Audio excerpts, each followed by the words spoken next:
A continuación, en Radio Nuevo Tiempo presentamos Diálogo Bíblico.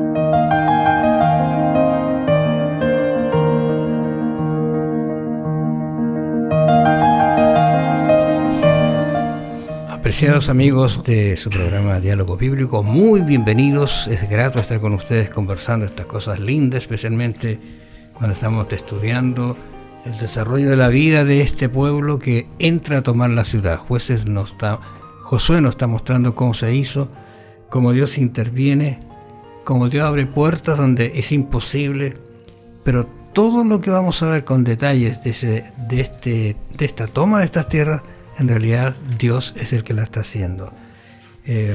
Fíjate que estoy pensando que hoy día tenemos desafíos muy similares que enfrentar.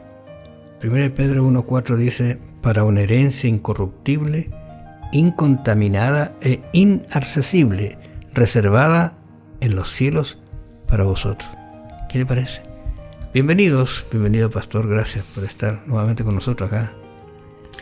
Bueno, gracias Raúl por la bienvenida, que el Señor nos pueda bendecir también en este estudio nuevo que estamos comenzando en esta semana, la lección número 6, que nos habla del enemigo interno que hay dentro del pueblo de Dios. Dios trabaja con un pueblo que hizo pacto con Él, un pueblo santificado, un pueblo instruido. Sin embargo, aquí en el capítulo 7 de Josué, del libro de Josué, tenemos un episodio triste, un episodio de una derrota que no debió existir. Dios había dado las órdenes precisas respecto a la conquista de Jericó. Había dicho que esa ciudad representaba un anatema, representaba una dedicación, que todos los tesoros que habían allí en esa ciudad de Jericó pertenecían a Dios.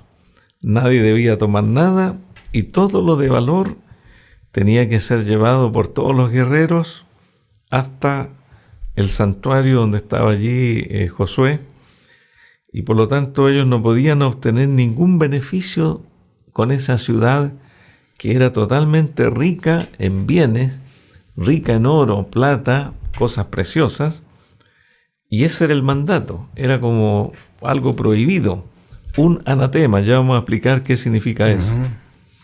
Estaba pensando mientras tú hablabas de este concepto de la codicia que existe aquí.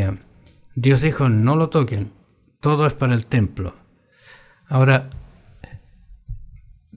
uno piensa, mirando la historia, que fue formidable la toma de Jericó. Extraordinario, no hicieron nada. Ellos caminaron, claro, se cansaron, quizás puede decir así, caminando, pero de improviso la ciudad es tomada por Dios y ellos lo único que hacen es entrar y cumplir el mandato de Dios, donde era imposible hacerlo.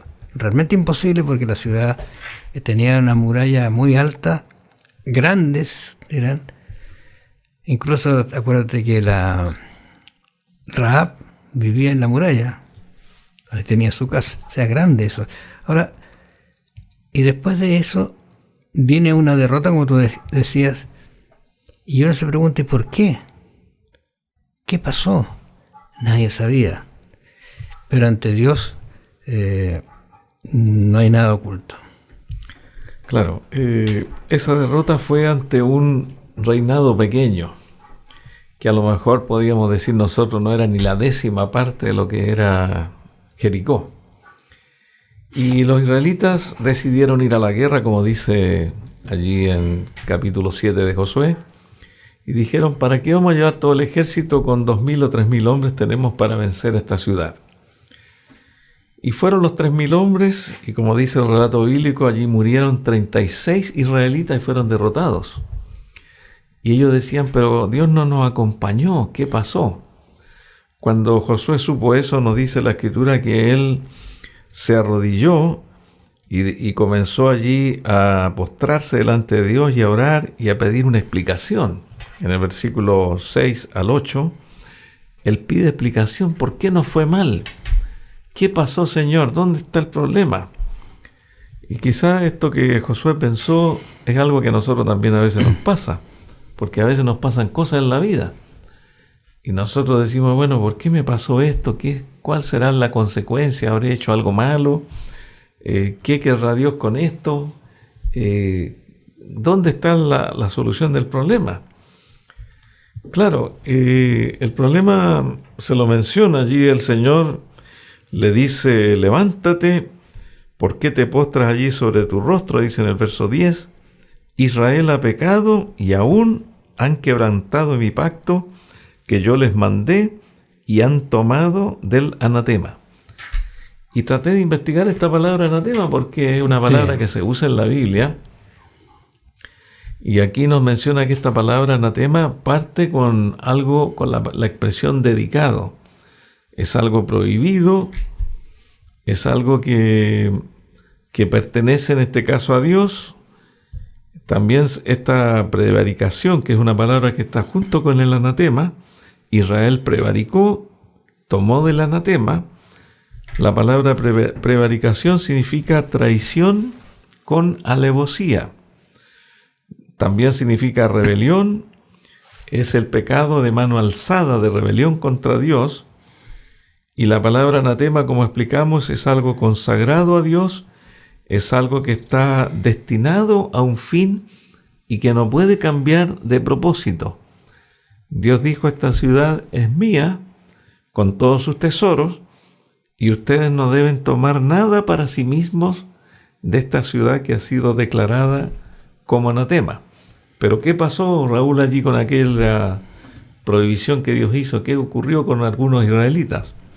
Ahora se cuenta el relato de un personaje, Acán, que estimó muy liviano y que dijo, ¿quién lo va a notar? ¿Quién lo va a ver? Es un manto hermoso, hay oro, con esto toda mi vida yo la tengo asegurada. Y metió anatema al lugar santo, voy a decir así, donde está el pueblo. Eso fue terrible. ¿Cómo no destruyó Dios todo el pueblo? Fíjate.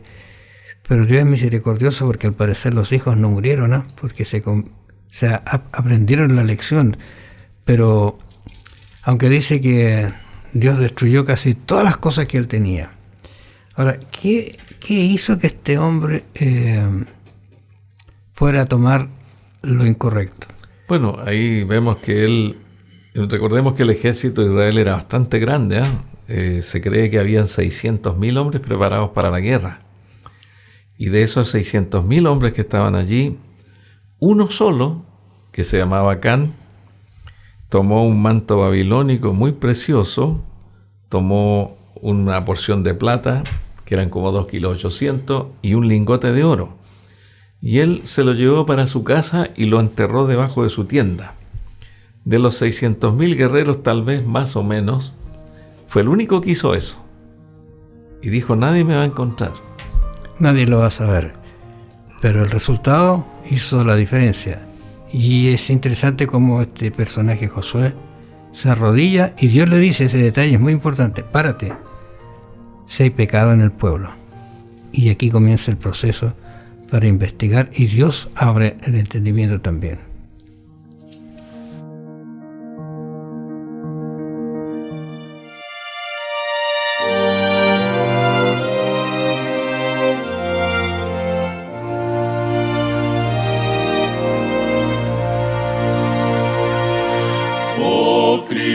Cristo, te adoro, te acepto por fe. Por ti los caminos del mal ya dejé. De gracia salvaste mi alma, Señor.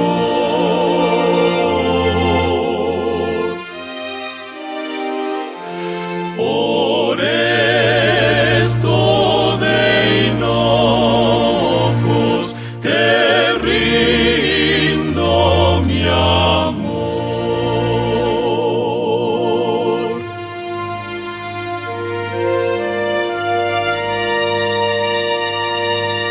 Me viste perdido y en condenación, y desde el Calvario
mi amor, mi amor, mi amor.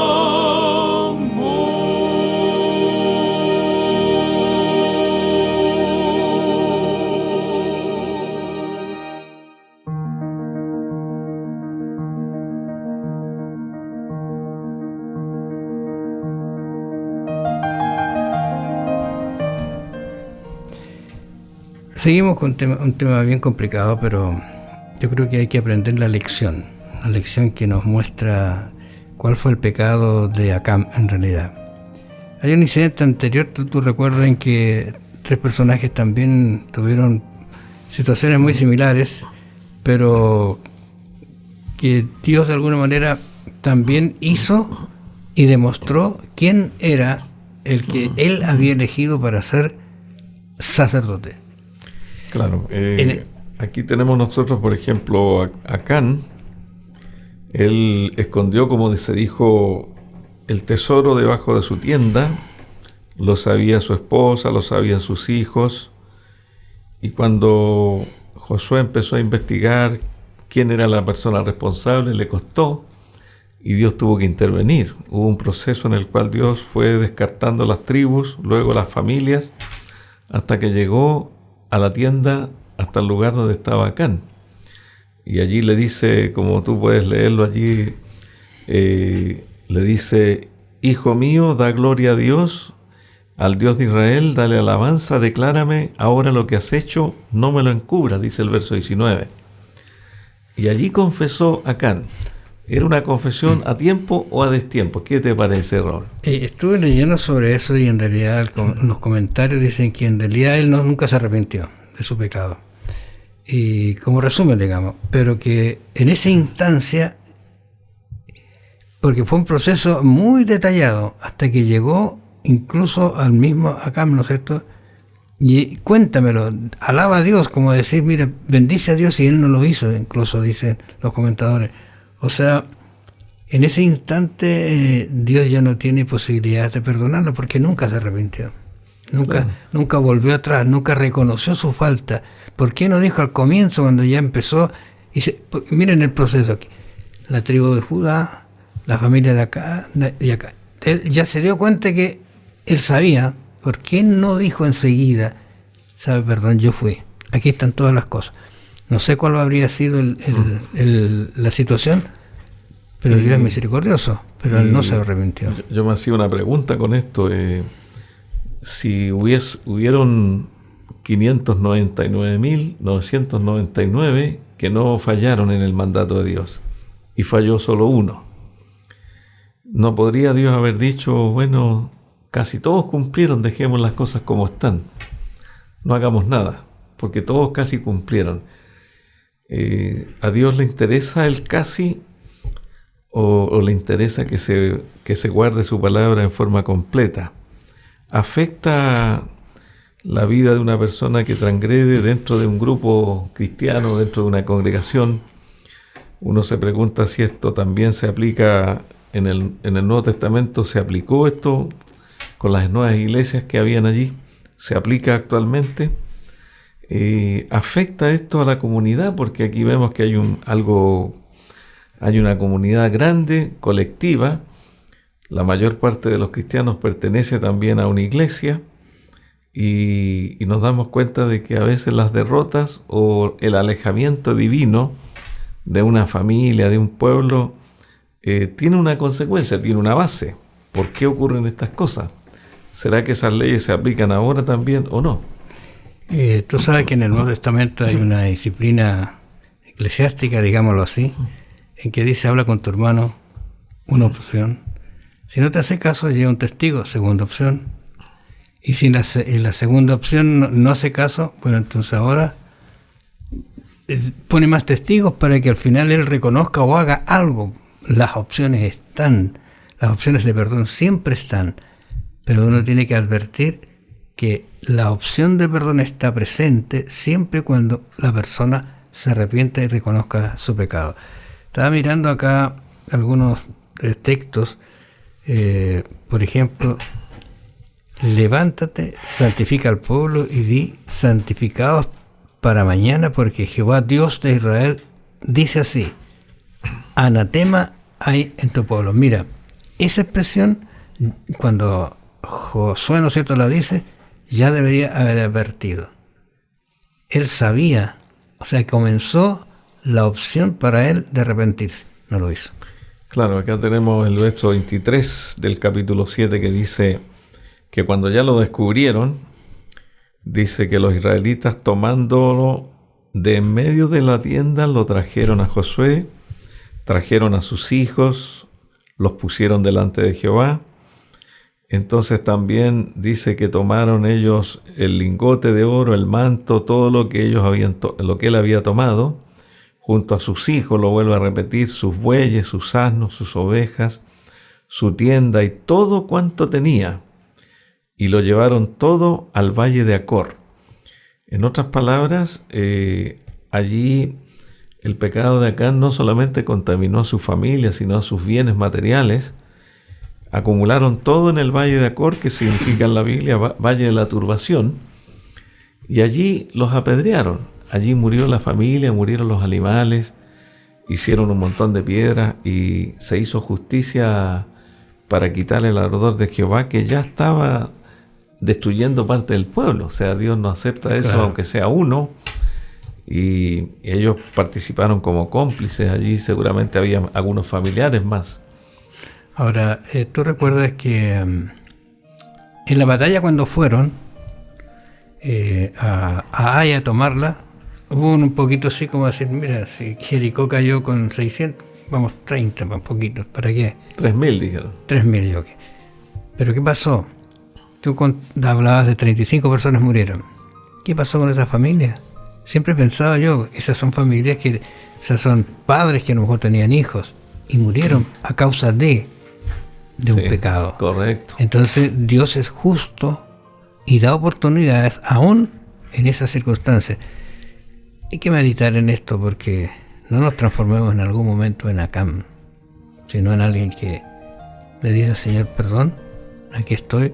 Como David dijo una vez, quiero caer en tus manos y no en otras manos.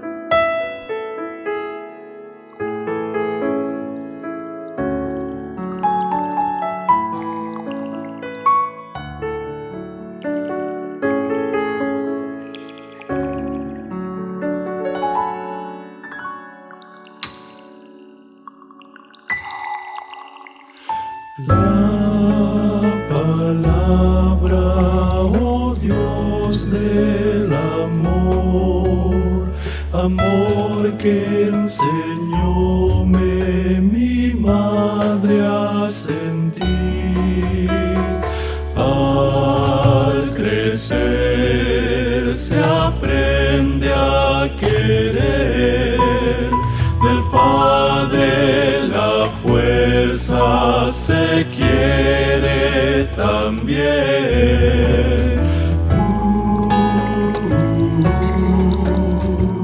El amor en mí brotará, cual un manantial permanente será.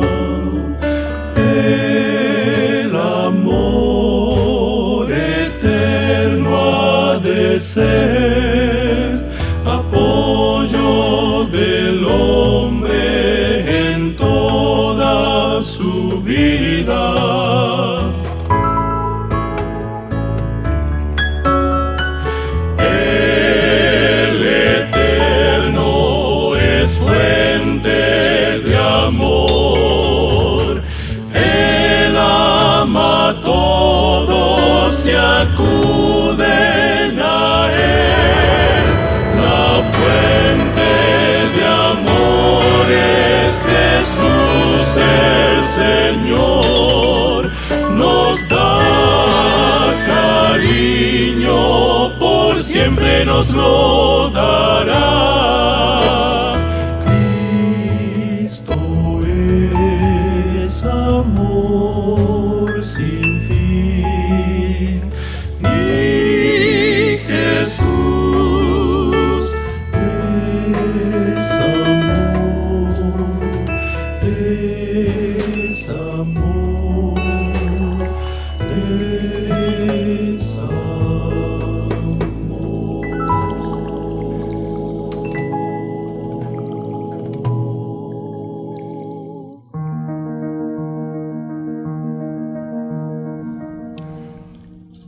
Qué difícil situación, ¿verdad? Estamos conversando acerca de este Acán. Pero lo lindo es que hay una puerta de esperanza. Recién conversábamos, Luis, acerca de que Acán, su esposa, sus hijos, su familia, todo se convirtió en anatema.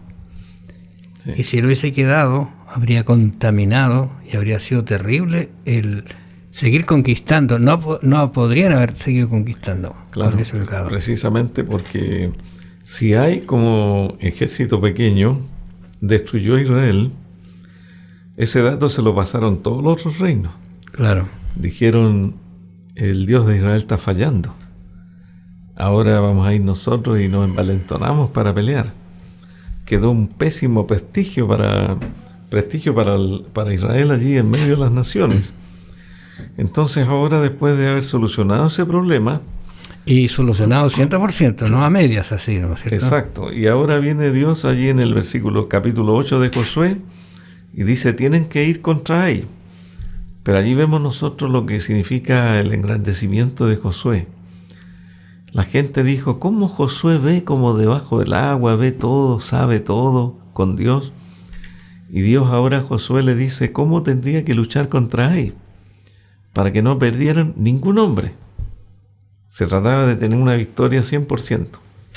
Entonces Dios le mostró una estrategia a través de bandas que iban a estar en ambos lugares y que salieron los de Ai y los israelitas se hicieron como que eran vencidos, salieron arrancando todos y cuando iban huyendo salieron otros por atrás, otros quemaron la ciudad y ahí empezó la guerra, empezó la batalla y vencieron 100%. Y eso también quedó como testimonio para todos los que faltaban por vencer, porque al parecer esta ciudad de Ai era la segunda batalla dentro de la tierra prometida. Y nos damos cuenta de que Dios les dijo a los israelitas cómo debían ejercer la guerra. Eso que es interesante como Dios actúa, tomando un lenguaje humano, poniéndose al nivel del ser humano. Por ejemplo, le dice, mira, pondréis emboscada a la ciudad detrás de ella. No se le habría ocurrido a Josué quizás, pero mira, muy bien, lo vamos a hacer. Y él hizo la estrategia, ¿no es cierto? Y yo estoy pensando que cuando ese ejército, porque salió todo el ejército, ¿no es cierto?, a perseguir a Israel, y se dieron vuelta y miraron su ciudad ardía en llamas. Y ahí quedó, yo me imagino que salieron arrancando, algo pasó, pero vencieron. Ahora, esta vamos a decir que de alguna manera es una puerta de esperanza que Dios habla a las personas. Quizás podamos entrar y no estamos ausentes de caer en alguna contaminación, de algún pecado, y Dios abre una puerta de esperanza para que la contaminación no nos lleve al fracaso, sino al triunfo. Porque ¿cuál es el triunfo de Dios? Que entremos en la Canaán celestial. Claro, aquí en el capítulo 8, verso 30, dice que Josué edificó un altar a Jehová, Dios de Israel, en el monte Ebal, y como Moisés, siervo de Jehová, lo había mandado a los hijos de Israel, como está escrito en el libro de la ley de Moisés, un altar de piedras, y hizo una consagración con el Israel allí. Se ofrecieron holocaustos, dice, sacrificios de paz. Allí también se escribió sobre las piedras una copia de la ley de Moisés. Vemos nosotros que Moisés hizo una consagración después de esa victoria sobre Ai y llevó a los israelitas a una reconciliación con Dios, a un perdón de pecados, a una santificación, que es una cosa que importante que el líder allí, guiado por Dios, realizó con Israel. Pero fíjate, tomándolo así como ser humano, si ellos hubiesen atacado igual como lo hicieron antes, quizás la victoria también habría sido, pero el temor de ellos también estaba presente. Si nos hirieron antes, sí, pero como hubo un cambio, te fijas, eso le dio una perspectiva distinta a este pueblo y se envalentonó. Ahora, la verdad de las cosas es que Josué en este capítulo se muestra extraordinariamente hermoso, como conversa incluso con el Rey de Reyes, con el personaje, el símbolo de la soberanía. O sea, tiene, voy a decir así, el apoyo de Dios. Ya hiciste lo que tenías que hacer y ahora te voy a dar para que tengas victoria y puedas seguir siendo dirigente de este pueblo. Claro. No decaiga, ¿no es cierto? No aminores tu importancia, tu directriz, tu administración. Claro, todas estas cosas ocurrieron para ejemplo, dice el apóstol Pablo, porque los israelitas nunca más volvieron a cometer un error como este. Este fue un ejemplo ejemplar, podemos decir, porque los israelitas se mantuvieron siempre pendientes después en las guerras, confiando en lo que Dios había dicho y cumpliendo la palabra. Josué tuvo, voy a decir así, un acercamiento muy lindo y hermoso con Cristo. Lo fortaleció, porque para él, el Josué que podemos ser nosotros, tuvo una derrota. Como un pueblo bendecido pierde personas, mueren por culpa de un pecado. Pero Dios restauró a Josué, restauró al pueblo y le dio un triunfo para que entraran y tomaran realmente toda Canaán. Usted debe estar en esa lista de los triunfadores.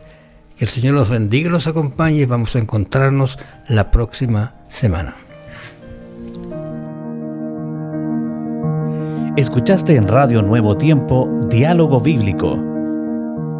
Sigue en la sintonía de La Voz de la Esperanza.